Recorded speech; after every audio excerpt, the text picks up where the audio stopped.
Are you ready to enter the darkest corners of the open road? These are the stories truckers are too terrified to tell. Tonight, we dive deep into the eerie and unexplainable experiences that haunt the highways after dark. From ghostly apparitions that appear out of nowhere to sinister entities that seem to track drivers for miles, these tales are more than just urban legends. What happens when you're alone in the middle of nowhere with no escape?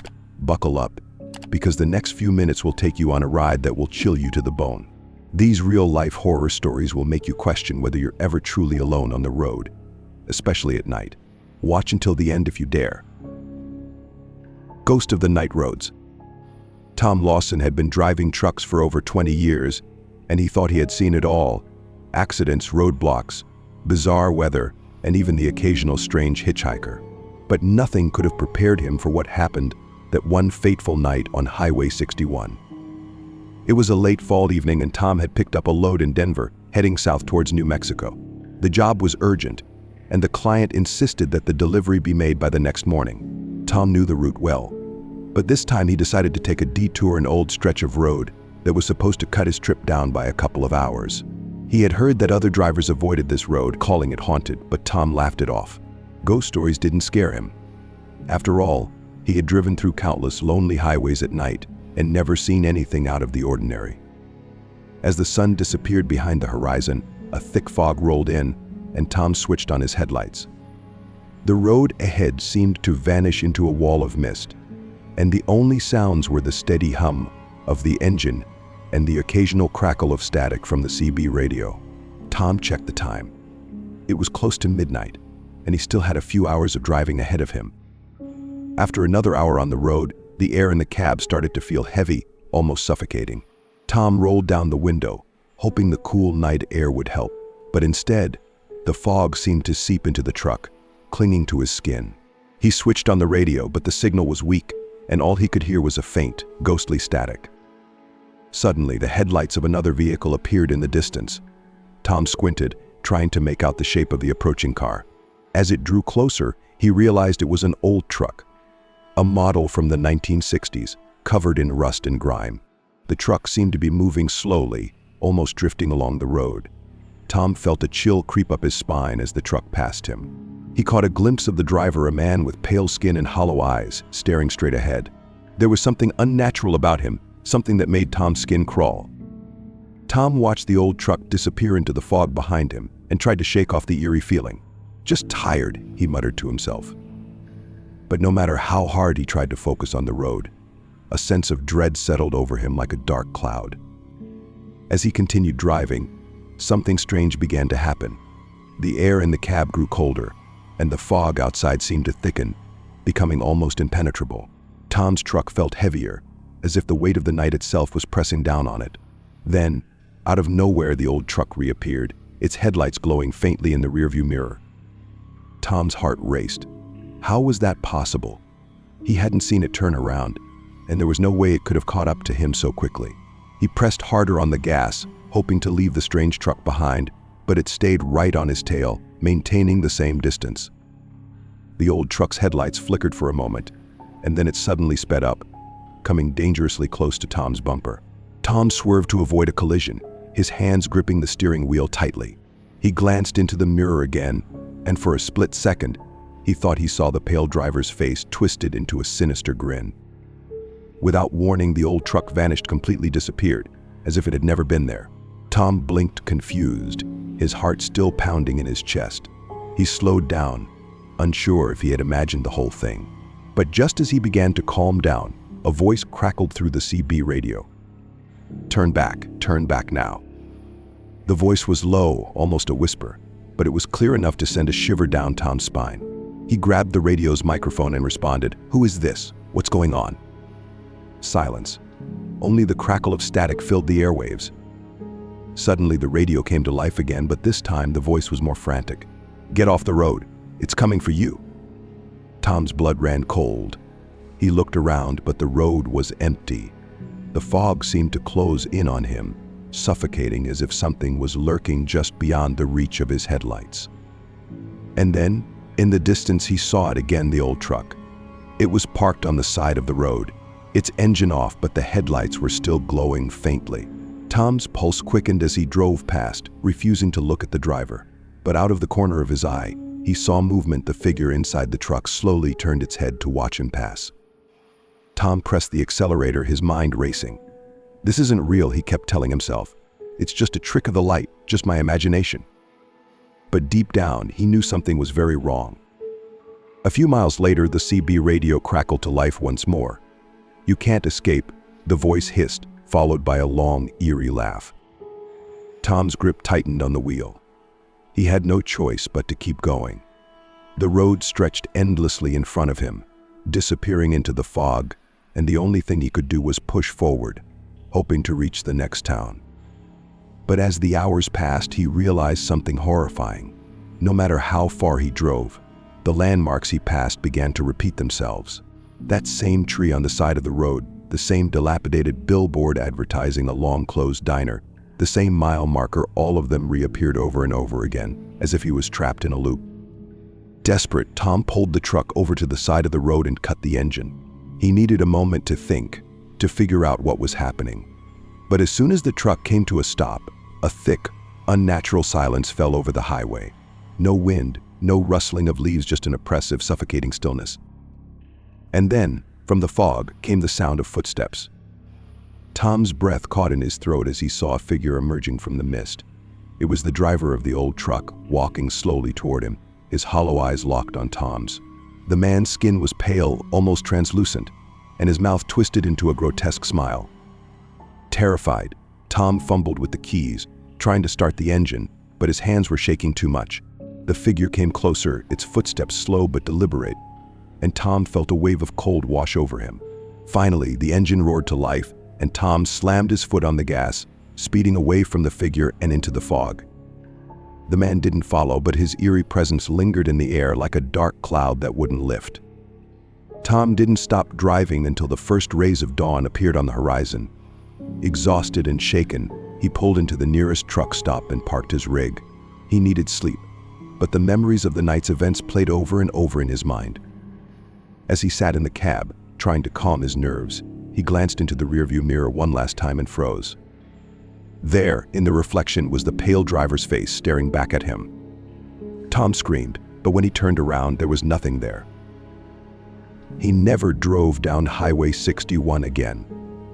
And no matter how many years passed, he could never forget the ghost of the night roads that had come for him that fateful night. The Highway of Forgotten Lives. Mike Williams was a typical trucker, accustomed to solitude and endless roads. He worked at night when the roads were empty and the world seemed to stand still. His route spanned many states, but his least favorite was always the old Highway 26. It stretched alongside dense forests that looked especially ominous under the headlights, and passing vehicles were rare. One autumn night, Mike got another job delivering a load across that very highway. He never liked driving there, but work was work. He loaded up the truck and hit the road after sunset. The road was smooth with nothing out of the ordinary, but something in the air made him uneasy. After a couple of hours of driving along the highway, Mike noticed headlights in the distance. It was odd, as hardly anyone drove on this stretch of road at night. The lights quickly approached, and Mike realized it was an old black sedan, looking as though it had been abandoned since the 70s. The car drove slowly, maintaining a steady pace, as if the driver wanted to be noticed. When Mike got closer, the sedan suddenly pulled off to the side of the road, allowing him to pass. Mike glanced at the driver, but through the tinted windows, he couldn't make out the face. Everything about this seemed strange, but Mike kept driving, hoping to leave this eerie place behind. However, a few miles later, that same sedan appeared again in his rearview mirror. Mike wasn't sure how the car could have ended up behind him. He had definitely passed it. Now the vehicle followed him at a short distance. A strange chill ran down his spine, and a sense of dread began to creep in. He decided to slow down, giving the car a chance to overtake him, but the sedan remained behind, keeping the same distance. This continued for several minutes until finally, Mike noticed the headlights behind him starting to flash. The sedan began to blink its lights, as if trying to get his attention. Maybe something's wrong with my truck, Mike thought. He pulled into the nearest gas station, deciding to check the truck and see if there was an issue. But as soon as he stopped and got out of the cab, the sedan didn't follow. It simply vanished, as if it had never been there. Mike looked around, but besides his truck, the deserted gas station was completely empty. It was strange, but truckers were used to loneliness and oddities on the road, especially at night. Mike checked his truck, found nothing suspicious, and got back in the cab, ready to continue his journey. But as soon as he closed the door and started the engine, a thought struck him. This gas station, it shouldn't exist. He remembered hearing from his colleagues years ago that the old gas station on Highway 26 had been closed after a terrible fire. People had died, and the station had been abandoned. Yet now, it appeared intact, though old. Suddenly, something flickered outside. Mike peered into the mirror and saw a figure walking along the road. It was a man dressed in a work jumpsuit, but his steps were unnaturally slow. The man's face was obscured by shadows, but his movements seemed wrong. Suddenly, the figure stopped and turned directly toward him. Mike felt his heart stop. The figure began approaching his truck, and a grimace appeared on the man's face as if he was trying to say something. In a panic, Mike started the engine and sped away. The figure stayed behind, slowly dissolving into the darkness. It took him several minutes to calm down. Mike tried to rationalize what had happened. Just tired, he told himself. You've been working too hard. You need a break. But the sedan reappeared in his rearview mirror. This time it was much closer. Mike felt cold sweat on his forehead and made a decision he needed to stop for the night at the nearest town. He turned on the GPS and found a small town about 30 miles ahead. Mike increased his speed, trying to get there as fast as possible. A few minutes passed when strange static came through his radio. In the middle of a song, someone began to whisper. Mike tried switching stations, but the static only got worse. Among the noise, he caught fragments of words: you will not leave. And then he saw the sign for the town. But instead of relief, Mike felt terror. The sign didn't display the names of cities, but a single word: dead. His truck suddenly stalled, and the front of the sedan appeared right in front of him, blocking the road. The car doors slowly opened, and several people, dressed in clothes from the 70s, got out. Their faces were pale as chalk, their eyes black and lifeless. They moved toward him slowly, but unrelentingly. Mike, with trembling hands, tried to start the engine, but it wouldn't turn over. The figures closed in, their cold, empty eyes piercing his soul. When they got close enough, Mike finally managed to start the engine, and without hesitation, rammed straight into the sedan, breaking through the blockade. He sped ahead, not caring about the crunch of metal and shattered headlights.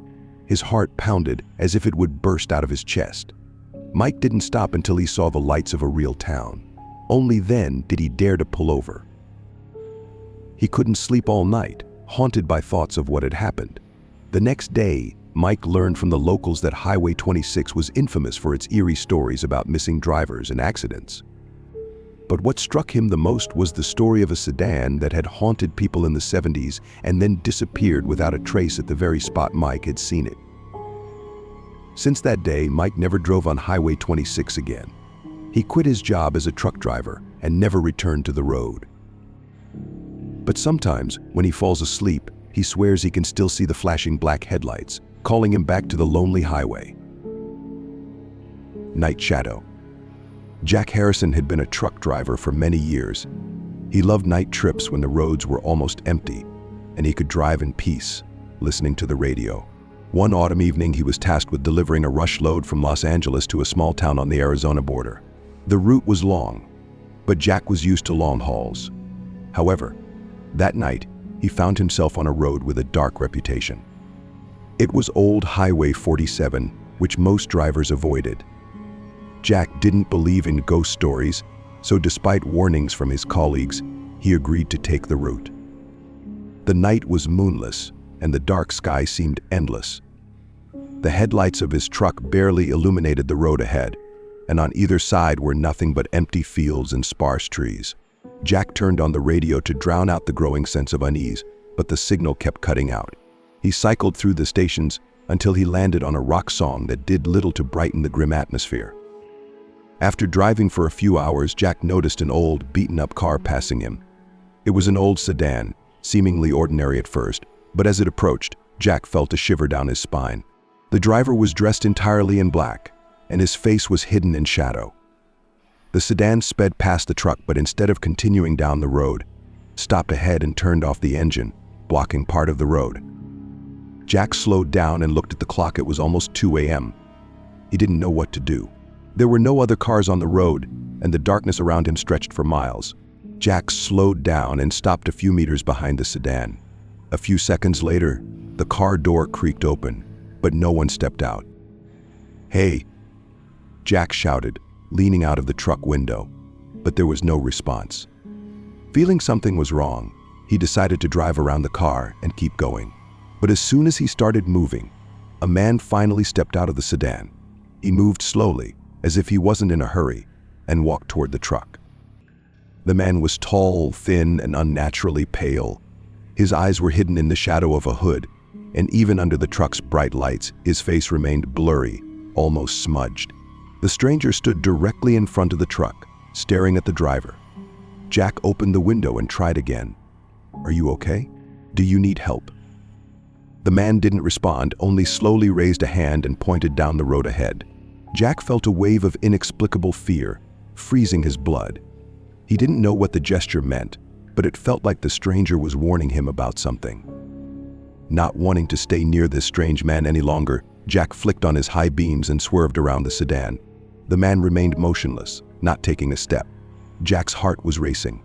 He picked up speed, trying to put as much distance as possible between himself and the unsettling figure. But after a few minutes, he saw headlights in his rearview mirror again. It was the same sedan. It was following him, and now the headlights began flashing, as if the driver was trying to say something. Jack didn't know what to do. He kept speeding down the highway, but the sedan wouldn't let up, and the flashing headlights grew more aggressive, blinding him. "Damn it," Jack muttered, deciding to pull into the next rest stop. After a few miles, he spotted an old diner on the side of the road that looked abandoned. He didn't care, he just wanted to lose the pursuer. As soon as he pulled into the parking lot, the sedan disappeared again, just like before. Jack turned off the engine and looked around. The lot was empty. He felt a bit of relief, but it didn't last long. Suddenly, he heard the creak of a door behind him. His heart raced, and he glanced in the mirror. The figure from the sedan was walking slowly across the lot toward him. "No, this can't be happening," Jack whispered, grabbing the wheel and trying to start the engine, but it wouldn't start. The figure drew closer, and the headlights suddenly flashed in the darkness. It was the same sedan, now parked directly behind his truck. Jack tried again, and this time the engine roared to life. He slammed on the gas and sped off, leaving the figure behind. He drove down the highway, not daring to look back, until he saw a sign for the nearest town. He felt a sense of relief as he saw the town's lights ahead. But suddenly, after a few more miles, he realized the sedan was back behind him. This time it was much closer. Jack, near the edge of panic, took a sharp turn down a narrow road leading to an old motel on the outskirts of town. He stopped the truck, but the sedan vanished once more. When he got out of the truck to stretch and look around, the motel door creaked open, and from the shadows, the man in black stepped out. It was the same driver who had been chasing him all night. He stood still, his face hidden, but this time Jack saw his eyes empty, black, as if they were staring into something beyond human comprehension. The man opened his mouth, but no sound came out. Instead, a whisper seemed to carry on the wind, something indistinct but terrifying. Jack backed away and ran to his truck. He jumped into the cab and started the engine again. The pursuer didn't move, just stood there watching as the truck sped away. The next morning, Jack woke up in a roadside motel, not remembering how he got there. The only thing he remembered was the terror he felt that night. On his windshield, scratched by fingernails, was the message, "We're always near." After that trip, Jack never drove down Highway 47 again and swore he'd never drive at night again. If these stories gave you chills, imagine what else we have in store. If we hit 1,000 subscribers, we'll bring you even more terrifying tales more often. So make sure to hit that subscribe button, give this video a thumbs up, and let us know in the comments which story scared you the most. Who knows, maybe your own eerie experience will be featured next. The road ahead is dark, but together we'll keep exploring the unknown. See you in the next nightmare.